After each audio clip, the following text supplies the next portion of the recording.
Magandang araw mga bata! Handa na ba kayo sa ating bagong kwento? Magaling! Bago tayo magsimula, atin munang isa-isahin ang mga tuntunin na dapat ninyong sundin. 1. Tumahimik. 2. Makinig. 3. Tumingin. 4. Ilagay ang kamay sa hita. At 5. Umupo ng maayos. Mahusay! Mga bata, natatandaan pa ba ninyo kung sino-sino ang bumubuo sa isang pamilya?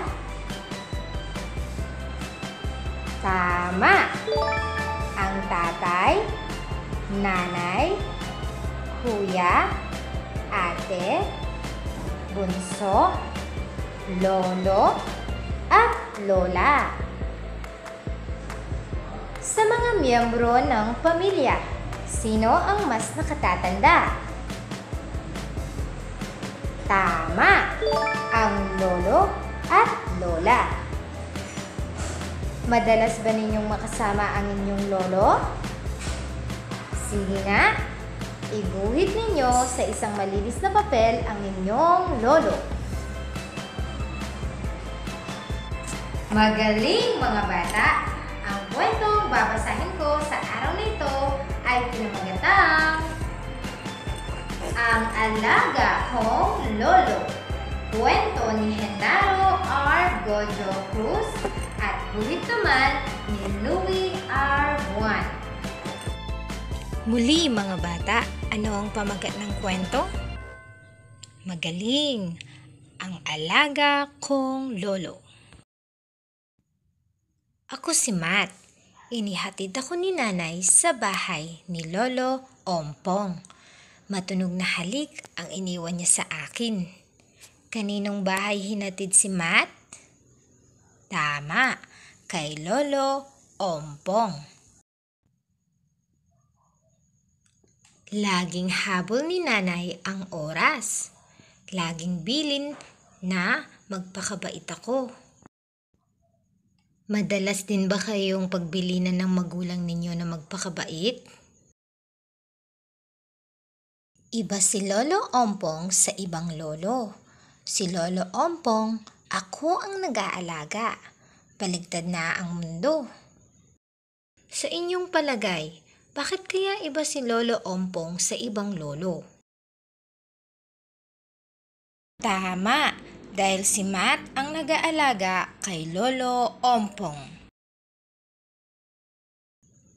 Tuwing kumakain kami ng mainit na lugaw, binabagalan kong kumain. Mabagal kasing kumain si Lolo. Ipinapaalala ko kay Lolo na bibili kami ng dyaryo. Makakalimutan na kasi siya. Mga bata, bakit kaya si Matt ang nagpapaalala kay Lolo sa pagbili ng dyaryo?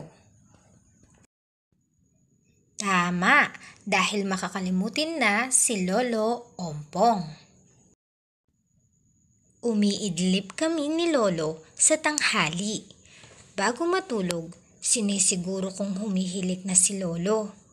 Baka kasi tumakas siya. Umiidlip din ba kayo sa tanghali mga bata? Tama. Ano naman ang sinisiguro ni Matt sa kanyang lolo bago matulog? Tama, ang kanyang paghilik. Nagmerienda kami ni Lolo ng palitaw. Kaunti lang ang ibinudbud kong asukal na may linga sa palitaw niya. Ang alam ko kasi, bawal sa mga lolo ang matatamis na pagkain. Nakakain na din ba kayo ng palitaw? Ano ang kulay at lasa nito?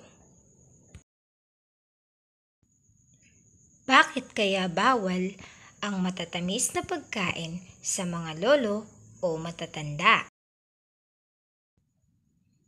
Binabantayan ko si Lolo kapag may sakit siya.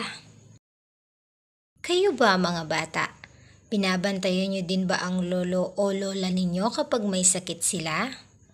At paano? Nagbibisikleta din kami ni Lolo. Ipinapaalala ko kapag malayo na ang narating namin. Alam ko kasi na bawal mapagod ang mga lolo. Ano sa palagay ninyo ang maaaring mangyari kapag napagod ng sobra ang lolo?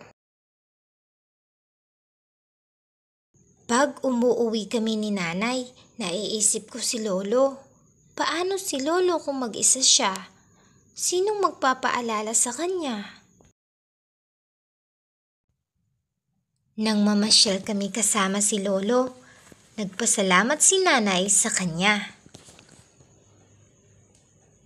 Sabi ni lolo, "Madali lang akong bantayan." Masayang magbantay si lolo. Masaya ring maging bantay ni lolo. Masaya ang maging apo ni Lolo Ompong. At dito natatapos ang ating kwento.